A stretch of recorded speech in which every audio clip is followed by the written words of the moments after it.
ሰላም ጤና ይስጥልኝ ውድ የቻናሌ ቤተሰቦች አድማጭና ተከታታዮች መጋቢት 22 ቀን 2018 ዓመተ ምህረት ሰበርና አዲስ መረጃ ይዤላችሁ መጥቻለሁ። የሰላም ጥሪው ፍሬ አፍርቷል ማለት ነው። በላሊበላና አካባቢው ታጥቆ ሲንቀሳቀስ የነበረው የአፍብን ወታደራዊ አዛዥ የነበረው ፍቅሩ ሙሉዬ እንግዲህ የሰላም ጥሪውን ተቀብሎ ከናጃቢዎች የመንግስትን የሰላም ጥሪ መቀላቀሉ ተሰምቷል። ዝርዝር መረጃውን ይዤላችሁ መጥቻለሁ። ሰላም ለኢትዮጵያና ለሕዝቦቿ ይሁን። ወደ ዝርዝር መረጃው ምናልፍ ነው የሚሆነው። የአፍባን ወታደራዊ አዛዥ ኮማንዶ ፍቅሩ ሙሉዬ የቀረበለትን የሰላም ጥሪ በመቀበል ከናጃቢዎቹ ላሊበላና አካባቢው ወደሚገኘው የመከላከያ ሰራዊት በሰላም መግባቱ ነው የተሰማው። ፍቅሩ ወደ ሰላማዊ መንገድ ለመመለስ የወሰነው የትግል ሂደቱ የአማራን ህዝብና ሀገርን ለከፋ አደጋ የሚያጋልጥ መሆኑን በመገንዘብ እንደሆነም ተገልጿል። ዓለማችን በውስጣችን ባሉ አድርባዮች በህወሓትና በውጭ ኃይሎች ተጠልፏን ያለው ፍቅሩ የታሪክ አተላ ተሳታፊና የሌሎች ፍላጎት አስፈጻሚ መሆን ስላልፈለገ ወደ ሰላማዊ ህይወት መመለሱንም በዝርዝር አስረድቷል። ማንኛውም ችግር በሰላማዊ መንገድ ብቻ መፈታት እንዳለበት እምነቱን የገለጸው አመራሩ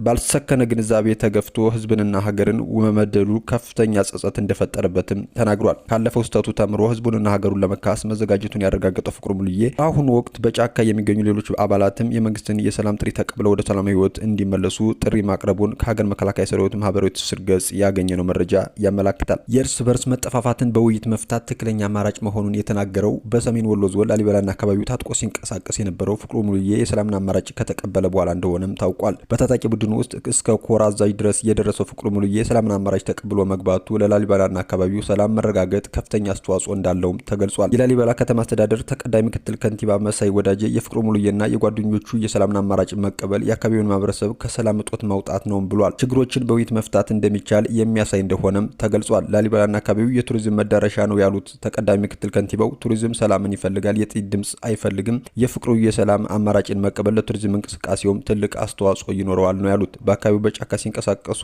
ታጣቂዎች የሰላም አማራጭ እንዲቀበሉ ለማድረግ የህዝብ ግንኙነት ስራዎች ሲሰሩ መቆየታቸውን አስታውሰው የተሰሩ የህዝብ ግንኙነት ስራዎች ፍሬ ማፍራታቸውንም ገልጸዋል። ፍቅሩ ሙሉዬ አርቆ በማሰብ የሰላምን አማራጭ መቀበሉ የሚያስመሰግነው እንደሆነም ተናግረዋል። ላሊበላና አካባቢው ከሰሜኑ ጦርነት ጀምሮ ከፍተኛ ጉዳት አድርሶበታል። የሰላምን አማራጭ መቀበል ገበያዋ በቱሪዝም ላይ ለተመሰረተ ከተማ ትልቅ ተስፋ ነው ተብሏል። የፍቅሩ ሙሉዬ የሰላምን አማራጭ መቀበል ሌሎች ታጣቂዎች የሰላምን አማራጭ እንዲቀበሉ የሚያደርገው መሆኑንም ተገልጿል።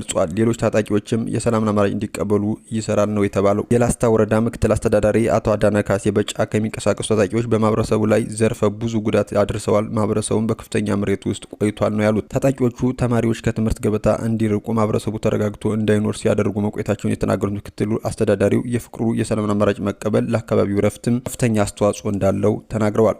ህዝቡ ስቃይ ውስጥ እንደገባ ተረድቶ የሰላምን አማራጭ መቀበሉ ትልቅ ውሳኔ ነው። ሌሎች ታጣቂዎችም እርሱን ተከትለው እንደሚገቡ እንጠብቃለንም ተብሏል። እርስ በርስ ከመጠፋፋት ችግሩን በውይይት መፍታት ትክክለኛ አማራጭ እንደሆነም ተገልጿል። ላስታ ቅዱሳን ነገስታት የነበሩት በሰላም በስልጣኔና በታሪክ ምሳሌ የሆኑ አባቶች የኖሩበት ነው። የሰላም እጦት ለላሊበላና አካባቢው አይመጥንም፣ ላሊበላ የሚመጥነው የሰላም ተምሳሌት ነው ተብሏልም። የጽንፈኝነት ትግል ለህዝብ እንደማይጠቅም ተረድተው የሰላምን አማራጭ በመቀበላቸው ትልቅ እረፍት መሆኑንም ተናግረዋል። የጽንፈኝነት አስተሳሰብ ለማንም እንደማይጠቅምም አንስተዋል። ሌሎች ታጣቂዎች የሰላምን አማራጭ እንዲቀበሉ ጥሪም አስተላልፈዋል። የሃይማኖት አባቶች፣ የሀገር ሽማግሌዎችና ሌሎች ታጣቂዎች የሰላምን አማራጭ እንዲቀበሉ ጥረታቸውን እንዲቀጥሉም ጠይቀዋል። ታጣቂዎች የሰላምን አማራጭ እንዲቀበሉ ጥሪ ያቀረቡት ምክትል አስተዳዳሪው የትግሉን የሚደግፉ ኃይሎች ከድርጊታቸው መቆጠብ እንደሚገባቸውም አስገንዝበዋል። በአቀባበል መርሃ ግብሩ ላይ የተገኙት የሰሜን ወሎ ዞን ብልጽግና ፓርቲ ቅርንጫፍ ጽሕፈት ቤት የፖለቲካና አቅም ግንባታ ዘርፍ ኃላፊ ወንድነው ወዳጄ የፍቅሩ ሙሉዬ የሰላምን አማራጭ መቀበል ለላስታ ቡግና ቀጠናና አጠቃላይ ለሰሜን ወሎ ዞን ሰላም መረጋገጥ አይነተኛ ሚና እንደሚኖረውም ተናግረዋል። የአካባቢው ሰላም በዘላቂነት ለማረጋገጥ ሌሎች ታጣቂዎችም የፍቅሩን ፈለግ እንዲከተሉ